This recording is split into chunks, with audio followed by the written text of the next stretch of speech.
It is with great pleasure to welcome our last keynote speaker, Professor Amer-Yahia from CNRS.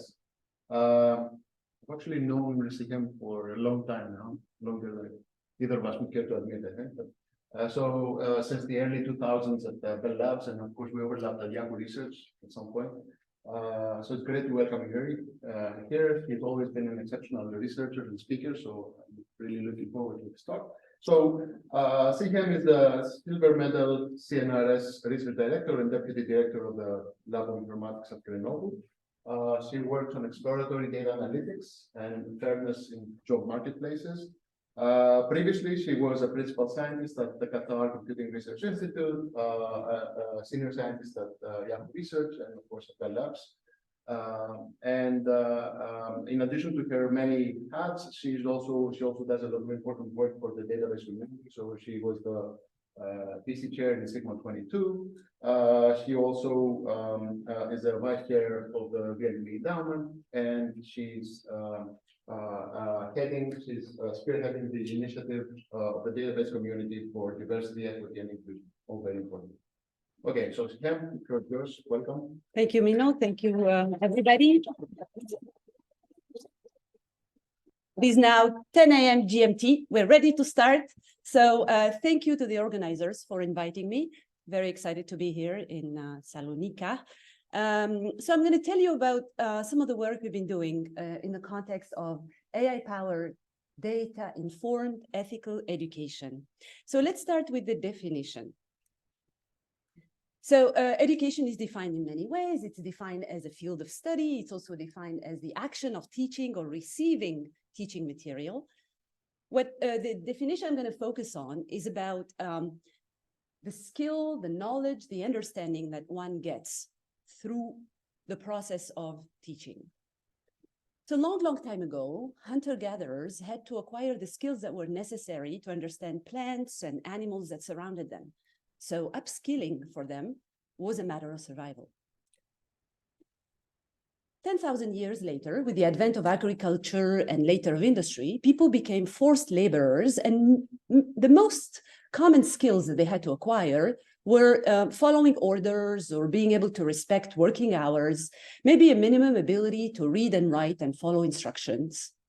And as nations became more centralized, education became central to bringing up good citizens and good soldiers, right? So that was really the main focus. In fact, education dates back to a long time ago, about 500 BC. An education system called the Gurukul immersive education system was established in India. It is said by scholars that it's one of the oldest one in the history of humanity. And it is centered around a single guru, an individual, who teaches his disciples, basic knowledge, like basic math, basic reading skills, but also being able to achieve soft skills, such as, completing, chores around the house and helping the guru. The first recognized degree-granting university is Al-Qarawiyyin University, that's in Morocco. But what happened over the years with education is that more and more, and especially more recently, skills have been focused on soft skills in addition to hard skills, has been encouraged by industries and by also the ability to move very easily between skills. So are you ready for a big leap forward? Before that, let me just mention something about where we are sitting today. So Thessaloniki has 11 universities that offers about 250 programs. In Thessaloniki, the Aristotle University, is located here. And if you have some time, at the end of the conference, you can go and visit it. What you need to know about it is that it's located about 55 kilometers east of Aristotle's birthplace, and it was founded in 1925. In fact, the oldest university in Greece is the University of Athens, that was established in 1837. So much for that. What is happening today is that a lot of education is happening online, and that was encouraged also by the advent of COVID, and also a lot of industries, a lot of ed tech, as they call them, have been pushing for online education, and in particular, online upskilling. One of the main, well-known and famous platforms is Masterclass, that is organized, where a course is organized around a particular moderator or an authority in a domain. And producing a course is like producing a movie. It costs about, on average, $400,000 to produce one course. So Masterclass itself uses a little bit of AI, like very basic AI. In fact, most edtech platforms have incorporated some AI, but really very basic. Here, for instance, I'm showing you a screenshot of my profiles. I'm revealing a little bit about myself here. And it is recommending to me a number of courses that I haven't taken yet on Masterclass. All right, so at the University of Grenoble-Alpes, we have, just like many other universities in the world, a number of platforms that we use. The very first one, UNES, is a platform that medical students all over France use for training purposes. You enter, a set of keywords, you get recommended a set of tests, and then you can just run those tests. You can also discuss the results of those tests with other people, with other students who are going over a number of tests. So we are looking into a number of things there in terms of research. We're looking into using generative AI to generate the tests as opposed to going and getting them from a database. We're also looking at something tangential but very important, studying the mental health of students on that platform based on their interactions with each other. We have another platform called Lab and Book. This platform is mainly used to teach, basically. It is a teaching platform. And we've deployed a number of services there. The most recent one is one that composes teaching material in a personalized fashion, which I'll tell you a little bit more about. And finally, the last one is used not only for teaching, but also for scaffolding students. So scaffolding is an approach in education science where a teacher intervenes at specific moments to help students and provide feedback. All right, so let's start with one piece of work that we have been doing recently. So this piece of work is about helping students upskill. And it is based on two learning theories that gave rise to a learning theory called the zone of proximal flow theory. So on the left-hand side, you can see the zone of proximal development theory that is basically about identifying areas or a number of teaching material, but also tests that a particular learner can achieve without any help. And then you can expand that area and identify a set of tests or teaching material that a particular learner can consume and achieve with some help. The notion of help here may be help by peers, help by teachers, or help by an algorithm.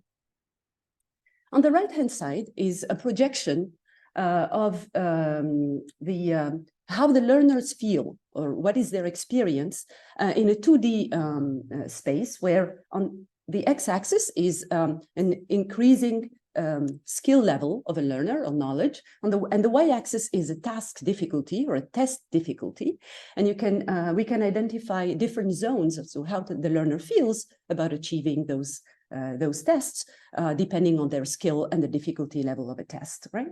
So the zone of proximal flow really combines these two notions and is about studying the ability to provide content, teaching material or tests that the learner can ingest without feeling too overwhelmed, right? So you can see that the flow zone in the middle is really the one where a learner would feel more or less comfortable, not too bored and not too anxious. So the question we ask is, can we automate this and think about this as an algorithmic problem? And I'm going to take this example to kind of break it down a little bit. So this is a multi-step kind of recommendation of a test in math with the idea of increasing the difficulty of tests to learn about functions, right? So increasingly complex functions. So you start with linear functions, you give a test to a learner, and what can you observe? First, you know what the difficulty of that test is, right? It's something you can compute on the basis of a collection of tests. What you can also observe is the result that the learner is providing, okay? Let's think of it as a Boolean result for now, 1 or 0. You can also observe that the learner is incurring a gap in knowledge or not. Now, the skill of that learner can be updated accordingly. Right? So what we want to do here is to automate the process. And in doing so, we state the following problem. The problem of upskilling is a problem of recommending a case set sequence of tests to a learner, where at each step, we want to recommend a set of tests according to what we have observed, right? So we all know that the way Amazon works is based on the books that you bought in the past, you know, we're expecting you to be buying certain books in the future. So applying, in fact, most of the work that exists in this area applies kind of the same idea.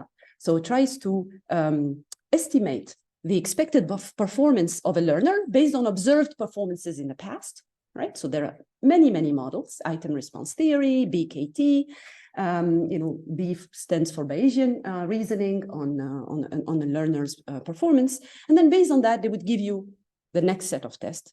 Now let's go back to that theory we talked about, the zone of proximal flow theory. Now, if all you're doing is to optimize for expected performance, really what you're doing is you're confining the learner to a boredom zone, maybe a little bit of the flow zone. But usually, you know, if you just, recommend tests based on, the tests that the learner previously performed very well, then very quickly you can fall into the boredom zone. If all you're doing is looking at the learner's potential, the aptitude, meaning the difference between the learner's skill and the difficulty of tests that you would be recommending to that learner, then you may fall into the anxiety or frustration zone, right?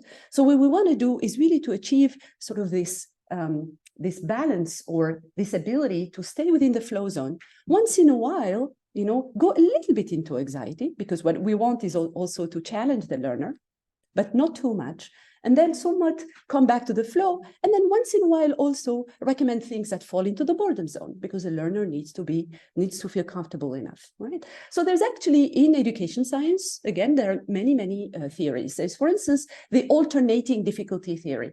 It's going to give you easy, easy, easy, moderately difficult, and then maybe easy again, and then it goes back. But these are fixed, right, pathways, right, that people have studied by bringing learners into a classroom. So the way we looked at it is we looked around and we found this notion of mastery learning. So the Khan Academy is a precursor of mastery learning. And what is mastery learning about? It is about providing tools to teachers to compose material in such a way that you take into consideration expected performance. You take into consideration aptitude, which is the difference between the learner's ability and the difficulty of a test, but you also have to observe incurred gaps in the past and bring them in. Now, I'm talking to, preaching to the choir and talking to an ML audience. You would say, all right, these are features, I'm going to throw them into my whatever learning model and I'm done. Well, in fact, the problem is that what we want is to be able to turn these knobs and really understand what the impact of each one of these dimensions is. And so we formulated sort of this optimization problem, and we validated on a math data set that comes from the Czech educational system. And the problem, in fact, more specifically, is that I'm giving the learner with an initial mastery of a particular skill. And what I want is to, I know that the learner has completed a number of tests, incurred some gap, maybe, incurred some performance, right? Those tests have some difficulty levels. And I want to find a batch B of K tests to assign to that learner such that I'm maximizing expected performance and maximizing the aptitude, the difference between the learner's ability and the difficulty of a test, but also I want to minimize incurred gaps. So in a way, what I'm doing is really, I want to observe the learner as the learner is performing the tests, but also kind of repair for the lack of accuracy in the way I am expecting the performance, because really I need to observe the gaps, right? So, all right, so these are all the dimensions we looked at. It's a multi-objective optimization problem that you can solve in many ways. In fact, at the end, we ended up using, some hill climbing algorithm. Let me show you just a couple of results here. So I'm only going to highlight our multi-objective optimization solution, like MOO, and the alternating difficulty, which is very prevalent in teaching and also in a few edtech platforms. Now, what I'm showing you here is that as the iterations progress, we're looking at how the skill of the learners is progressing. And we can actually see that by optimizing all three dimensions, expected performance, aptitude, and gap, we're doing pretty well compared to alternating difficulty level. So this may be a little bit of a depressing result because you're like, okay, that's it. I mean, education science has solved the problem. You know, they know that you alternate difficulties and people feel okay and they're doing better and so on. But then when we examine more carefully, you know, what's going on here, what we can see is that the multi-objective optimization solution is going to help learners attain higher mastery levels. So that's what the left-hand side is showing you. Learners attain higher mastery levels than if you're just alternating difficulty levels of a task. And then on the right-hand side, I'm showing you in how many iterations they're able to do so. And clearly, when we're also accounting for the learner's incurred gap, we're doing way better, and we only need a few iterations to attain even higher mastery levels. All right, there are many details in this, so if you have questions, I'll be able to answer them. So, okay, so what was this about? It was really about helping learners upskill, but also making this transparent in the sense of which knobs we're optimizing for, which, you know, is toward helping learners comprehend a sequence of tests or teaching material. Another thing that we looked at is that we also kind of, you know, in a formulation where you're optimizing these three dimensions, you also ask yourself, you know, some sensible questions like, you know, does it make sense to optimize for gap at the beginning of a learning process where I don't have much about learners? You know, so there are other intuitions that one could throw into the modeling process. For instance, gap should be optimized later. Aptitude should not be optimized, because if a learner keeps just providing wrong answers, we should really bring the learner into what we have considered as the boredom zone. So there is a way of expressing this also using like a multi-arm bandit, where you learn which arms, where an arm is an optimization dimension, and it helps you learn which arm to pull as you optimize for generating tests. Okay. Alrighty. So this was about sort of somewhat personalizing, you know, the sequence of recommendations. And in fact, personalized pedagogy is huge in edtech platforms. And Pearson, you know, itself has rebranded itself as the Netflix of education by stating that, you know, something like this: much as you would consume movies through Netflix or buy services through Amazon, they want to be delivered, education to be delivered through a single point, a single place, quality user experience available to all ages and stages of learners. This is a big statement, and, you know, why not? Honorable and big statement. You know, but there are many details behind this that make this extremely challenging. And in particular, there is a question that people who study the ethics of education have been discussing and debating, which is that, you know, personalization of learning, you know, could be perceived at the macro level, that it's not just at the micro level where, you know, you're helping individual learners, you know, achieve their own potential, but also, you know, you want them to self-actualize, you want them to enhance their agency, where agency is a notion of intervention, where you're giving control back to the learners and to teachers, as opposed to have like this, you know, single box that is going to spit out recommendations. So let's, you know, spend a little bit of time discussing these notions of ethics in AIED. So, well, ethics in AIED is something that first inherits ethics in AI, right? So, you know, everything that you have seen, you know, that has, you know, mentions, you know, the need for informed consent and privacy, which is, from our perspective, is really very much about protecting the learner's data, is something that is inherited directly from ethics in AI. There's a question of management of data: who has access to it, how long is it sitting in the system, you know, can learners just request to delete their information, you know, at any moment in time. There is the question of bias, you know, all sorts of biases, and there is also the question of data representativity, right? Is the system catering to all diverse groups out there? Okay, where diversity is a notion that is very ubiquitous, but also extremely different from one platform to another. The notion of diversity can be based on demographics, right? It can be based on geographic regions, but it can also be based on your ability to consume content. How fast are you able to consume content? Create a diversity in the learner population. And a lot of systems, are not necessarily accounting for that. All right, so this is for the ethics in AIED that is inherited directly from AI. But it is also argued that in AIED, there are very, very specific questions about ethics. So the first one is the purpose of learning. What is, I showed you an example of what we were optimizing for, right? Expected performance, ability, gap, right? But the purpose of learning is really, really wide. Like you can think of it as something that dictates us as computer scientists. I mean, we need to understand it from the perspective of formalization. Dictates what is it that we're optimizing for, right? You can come up with any algorithm, right? You can come up with, even take, recommendation algorithms out there, right? But what are they going after? What are we formalizing as the thing to be optimizing, right? Are you optimizing for students to get good grades, right? Or are you optimizing for their self-actuation? So all of that is something that needs to be accounted for. The second point is the choice of pedagogy, right? So it turns out in a study that the European Council conducted, they've observed that the education technologies right now, educational platforms, most of the pedagogies they implement date back to the 70s, right? Inverted class, all of those things are not there. The third point, the role of technology with respect to teachers. There's a couple of studies that just came out about acceptability and adoption, right? So fear of replacement, right?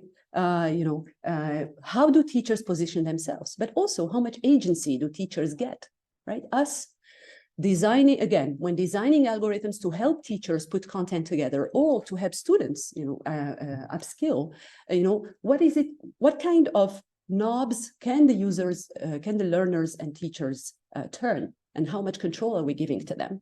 And as a community, we know that we're not so good with user feedback, right? We're not so good at being very dynamic in terms of considering feedback. Fourth point, access to education. So this kind of somewhat inherits a little bit from AI and diversity of population and so on. And then there is the ethics of AI evaluation methodologies, which is something that is quite specific, and I'll come back to it later. All right, so let's discuss a little bit this question of related to the first point, right? So the ethics of data collection and what are we doing with the data? First, how is the data collected on these platforms, right? It's either collected implicitly or explicitly. Implicitly, you're observing learners, you're observing teachers, and you can compute all sorts of things about them. So let's focus on learners. You can compute skill, you can compute fatigue, you can compute boredom. There is a lot of work that has gone on, like at Stanford also. They've done quite a bit of work on boredom and fatigue, right, on platforms. You can compute motivation, you can compute satisfaction, but also, metacognitive or cognitive dimensions that are cognitive load of individual learners. There are a number of other dimensions that are collaborative. They're really about how do people work with each other? What is critical mass of a particular team? What is the affinity between users? Now, today, we can classify the data into three big kind of families or big groups, right? At the top of the screen, you can see it's all about describing learners, right? Student, demographics, but also, obviously the courses, the learning outcomes, the learning artifacts, the assessment requirements. I mean, this is really, it's present more or less everywhere, right? There's also the learning records, right? Which is a little bit more behavioral data about learners.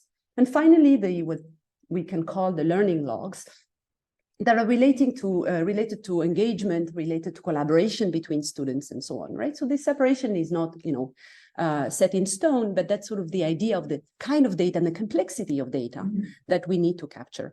Data is heterogeneous. It comes with different modalities and there are different data types, right? We're talking about structured data, we're talking about text data, but we're also talking about data that is a little more complex, right? Like second order sequences and things like that, right? All right, no more time on this. So now the question of consent and inference of learner states is something that Yeah, great. I mean, like at the University of Grenoble-Alpes, we have a DPO, the data processing officer. Whenever we're working with this kind of data, we go to the DPO comes up with a consent document that has everything, where is the data stored, who is it shared with, for how long, when are we deleting the data, is it secured, and so on, right? Okay, great. But there is a deeper question here. This question assumes that, okay, people who are asked to provide consent have a capacity to genuinely give informed consent, that they also understand issues such as bias and fairness, that they understand or are able to contest, really, the effects of AI-based recommendations and predictions. Right? So it's not just about statements and having people sign them. There's also a question of how do we educate people accordingly. Also, when it comes to inferring learning states, I mean, obviously, inferring all sorts of information from their features introduces, bias and may further widen the existing gaps. By the way, the first workshop on ethics and education happened last year. It's called FATED or something, FATED. It has a number of papers that very much look into this issue of how do you create benchmarks of learners' data in which you can more easily identify bias when inferring learner states. Now, in particular, the European Commission has drafted this, European Council itself has drafted this document that focuses very specifically on 3 dimensions. One is privacy and consent, because directly inherited from GDPR. All right. The second one is learner and teacher agency. Again, control over what recommendations, what algorithms are providing, which really, to me, dictates the fact that as researchers, as academics, what we need is we have this opportunity to kind of think it from scratch, right? Let's not come up with yet another recommendation algorithm that does not enable some form of agency.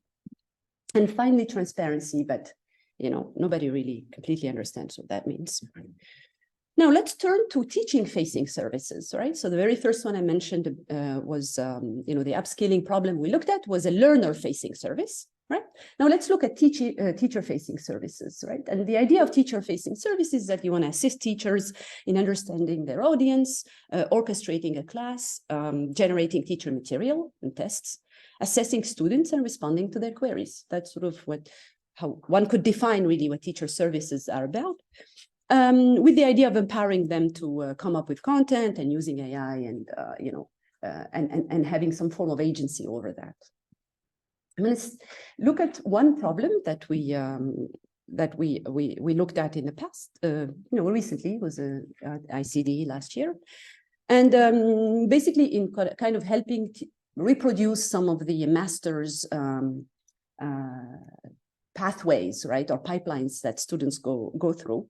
And in a sense, it's sort of helping both teachers and students, but it's more geared toward really reducing time or the load on teachers to help students come up with their master's courses. So I'll take the example of Maya, who's seeking a master's degree in data science with a focus on deep learning. And usually the way the students go about it is that they'd have a number of hard constraints, right, about credits that they need to complete, and also soft constraints, such as covering topics that are related to deep learning, for instance, right? Taking courses that are related to the topic they want to master.